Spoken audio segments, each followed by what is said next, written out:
Hello guys. तो अभी continue करते हैं डिस्टिंक्ट के बाद। जो हमारा अगला जो है वो है वेयर क्लॉज है। तो वेयर क्लॉज को बहुत ही इंपॉर्टेंट क्लॉज होता है वेयर क्लॉज एक्चुअली। तो हमें वेयर क्लॉज को थोड़ा ढंग से समझना चाहिए, क्योंकि अगर आपको कुछ स्पेसिफिक स्पेसिफिक अगर आपको कुछ रोज या कॉलम वैल्यू उठानी है, then you have to use where clause. ठीक है। मतलब if you want specific means suppose लगा लो, if you want based on some condition you want to pick up some or retrieve some rows, then you have to must use where clause. पहले देखते हैं कि how what is the syntax of it. तो the where clause is used to extract only those records that fulfill a specified criteria. मतलब specific criteria fulfil करने के लिए अगर हमने कुछ क्वेरी डालनी है उसमें तो हमने where clause चाहिए। ठीक है। पहले इसको देख लेते हैं सिंटेक्स क्या है। सिंटेक्स क्या लिखा हुआ है? Select column name column name from table name where column name operator value. Actually कह रहा है कि आप सिलेक्ट कॉलम नेम मतलब अगर चाहते हो कि 2 3 4 5 जितने मर्जी कॉलम को आप चाहते हो सिलेक्ट करने के लिए वो आप कर सकते हो। या सीधा आप सिलेक्ट स्टार डाल दो। स्टार मतलब हमें पता ही है ऑल वैल्यूज। और अगर आपने स्पेसिफिक कॉलम चाहिए then you should pick up those specific columns only. तो सिलेक्ट से क्या होगा, वो कॉलम्स आ जाएंगे। फ्रॉम कीवर्ड क्यों देते हैं हम? For the table name. ठीक है। तो फ्रॉम टेबल नेम हम दे देते हैं। फिर वेयर जो कीवर्ड इसमें हम देंगे स्पेसिफिक कंडीशन, जिसके बेसिस पे हमारा वो कॉलम नेम्स या कॉलम वैल्यूज आ जाएंगे। तो यहाँ पे जो where column name operator value, इसका एग्जांपल नीचे देखते हैं। जैसे लगा लो मैंने लिखा हुआ है select star from customers where country equal to India. इसका मतलब यहाँ ये है कि कस्टमर टेबल के सारे कॉलम वैल्यूज मुझे चाहिए। ठीक है। जहां पे कंट्री क्या है, इसका इंडिया है। तो ये जो वेयर के बाद कंट्री इक्वल टू इंडिया वही है आपका जो सिंटेक्स में लिखा हुआ था कॉलम नेम ऑपरेटर वैल्यू। तो मतलब ऑपरेटर वैल्यू जो वो इंडिया है और कॉलम नेम जो वो कंट्री है। तो मतलब यहाँ पे ऐसा है कि कस्टमर टेबल में सपोज लगा लो इंडिया, यूएस, यूके सारे कंट्रीज के कस्टमर्स है। तो यहाँ पे जो कस्टमर्स इंडिया के हैं सिर्फ वो ही मुझे दिखाएंगे। मीन्स स्पेसिफिकेशन और स्पेसिफाइड वैल्यूज और स्पेसिफाइड कॉलम्स और स्पेसिफाइड रोज। ठीक है। तो इसको और थोड़ा डिफरेंट एंगल से देखते हैं। अगर हमें कोई एक सिंगल रो का वैल्यू चाहिए, टपल का वैल्यू चाहिए, then we have to use primary key after where clause. देख समझते बात को। जैसे मैंने लिखा हुआ यहाँ पे select star from customers where customer ID equal to 1। इसका मतलब यह होता है कि जिस कस्टमर का आईडी 1 है, हमें उस कस्टमर का ही सिर्फ कस्टमर्स टेबल में सारे कॉलम्स के वैल्यूज चाहिए। सीधी बात है। ठीक है। मतलब select star from customers where customer ID equal to 1, मतलब कस्टमर आईडी मेरा यहाँ प्राइमरी की है, प्राइमरी का वैल्यू 1 है। मतलब जो कस्टमर आईडी 1 कैटेगरी में, या मतलब जो कस्टमर आईडी का जिसका कस्टमर आईडी 1 है, सिर्फ उनके ही सारे वैल्यूज मुझे डिस्प्ले करवानी है। तो it is more specific actually. तो इसका ऊपर देखने क्या लिखा हुआ है, text field versus numerical field. Actually आपको बता दूं क्या बताया हो यहाँ पे।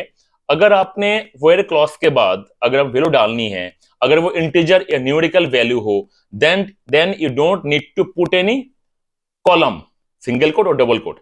पर अगर वो वैल्यू कोई वर्कर या कोई कैरेक्टर वैल्यू हो, then you need to put single quote double quote. जैसे देखो यहाँ पे कस्टमर आइडिकल 1 जो है, 1 जो वो न्यूमेरिकल वैल्यू है, इसलिए इसमें कोई कोट अनकोट नहीं आया। पर इसका जो प्रीवियस स्लाइड था वहां पे देख सकते हो आपके यहाँ पे select star from customers where country equal to India लिखा हुआ है। कंट्री इक्वल टू इंडिया लिखा मतलब इंडिया में देखो कोट दिया हो, मतलब ये एक वेरिएबल कैरेक्टर है और या स्ट्रिंग वैल्यू है जिसके लिए हमें कोट देना पड़ रहा है। इसको प्रैक्टिकल फील्ड में समझते हैं इसको। अभी आप देखो मैंने यहाँ पे जो हमारा कस्टमर टेबल मैंने बनाया हुआ था पहले, तो इसको थोड़ा दिखाते हैं आपको। इसके कुछ नाम मैंने मॉडिफाई किए हुए हैं, तो आप देख सकते हो यहाँ पे बस आपको दिखाने के लिए। कस्टमर आईडी जो है 1 2 3 4 5 6, कस्टमर नेम दिखा आपने, कॉन्टेक्ट नंबर एड्रेस सब कुछ लिखा हुआ है आपने। ठीक है। तो इसका जो पहला जो क्वेरी था वो हम चलाते हैं इसको पहले। सिलेक्ट स्टार फ्रॉम कस्टमर्स में वेयर अगर लिखता हूं कंट्री में लिखता हूं इक्वल टू इंडिया, लिखता हूं India. Select star from customers मतलब मुझे उन कस्टमर का लिस्ट चाहिए जिनका कंट्री इंडिया है। इसका अगर मैं गो करता हूं तो रिजल्ट देखते हैं। तो अगर आप देखोगे यहाँ पे सिर्फ कस्टमर कौन से आए 156 जिनका कंट्री इंडिया है। देखो आप यहाँ पे एक ना एक बक्सा सा बना हुआ है। एक्चुअली माई स्किल में क्या होता है कि जब आप कोई भी जैसे आप गुई फीचर में या ग्राफिकल यूजर इंटरफेस से काम करते हैं माई स्किल में, it will show you that boxes, आपको बॉक्स दिखाता है वो कि हाँ भाई आपने ये कॉलम के बेसिस पे आपने पूरा का पूरा सारे रोज आपने सिलेक्ट किए हुए थे। दैट द स्पेसिफिकेशन दैट मैंने सब इंडिया के सारे कस्टमर्स के वैल्यू में मुझे मिल गए। ठीक है, अब सपोज लगा लो मुझे और थोड़ी स्पेसिफिक चाहिए, जैसे लगा लो सिर्फ कोई एक कस्टमर का चाहिए, व्हाट आई शुड डू। जैसे लगा लो पहले मैं यहाँ पे स्टार्ट हटा देता हूँ, आई विल यूज यहाँ स्पेसिफिक वैल्यू। जैसे लगा लो मैंने कस्टमर नेम लिख दिया, देन यहाँ पे मैंने सिटी डाल दिया, देन कंट्री डाल दिया। ठीक है, तो इनको मैं पहले यहाँ पे इनपुट कर देता हूँ। तो आ गया where select customer name city country, मतलब मुझे कस्टमर टेबल से कस्टमर नेम सिटी और कंट्री चाहिए, किस कस्टमर के लिए वो देख लेते हैं।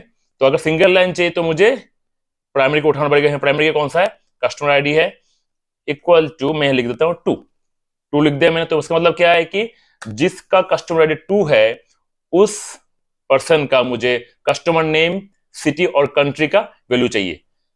सीधा सीधा क्वेश्चन है, लेट्स चेक इट आउट। वो पे गए, ठीक है, वो पे गए, टडा, एक ही कस्टमर, तो ऑब्वियसली एक ही कस्टमर आएगा ना, वो कस्टमर आईडी में डाला हुआ है। क्या क्या आया यहाँ पे, कस्टमर नेम सिटी कंट्री। तो ये है बहुत स्पेसिफिक वाली चीज। तो वेयर क्लॉज यहाँ पे खत्म होता है। तो अगला क्लॉज वो नेक्स्ट टॉपिक में आएगा। तो अगर आपको ये वीडियो अच्छी लगी तो please like comment and share and subscribe करना मत भूलना, and please click the bell icon to get the updates of the upcoming videos, and please check our other playlist like Java and Python, उनके भी बारे में मैंने playlist दिए हुए हैं। कोई भी प्लेलिस्ट कांस्टेंट नहीं है, वो बढ़ते रहेंगे क्योंकि मुझे न्यू टॉपिक्स मिलते रहेंगे, न्यू चैलेंजेस मिलते हैं। जैसे लगा लो बच्चों के जिस टॉपिक में प्रॉब्लम है, आप मुझे वो कमेंट में डाल दो कि सर मुझे इस जगह पे या भैया मुझे इस जगह पे प्रॉब्लम है, तो please make a video for me, so I will surely make a video for you. आपने बताना कमेंट में जो कि आपके किस टॉपिक में प्रॉब्लम है, तो I will surely make a video for that. ठीक है, तो ये सब कुछ एक्चुअली मैं बता दूं आपको कि that's my 12 years experience in a college. So I'm working for this subject for last 12 to 15 years, and I also experience of the industry. So जितना बेहतर मैं चाहूंगा कि आपको समझाने के लिए वो कोशिश करूंगा मैं। So you should tune with me। मिलते हैं अगले टॉपिक के साथ, बाय।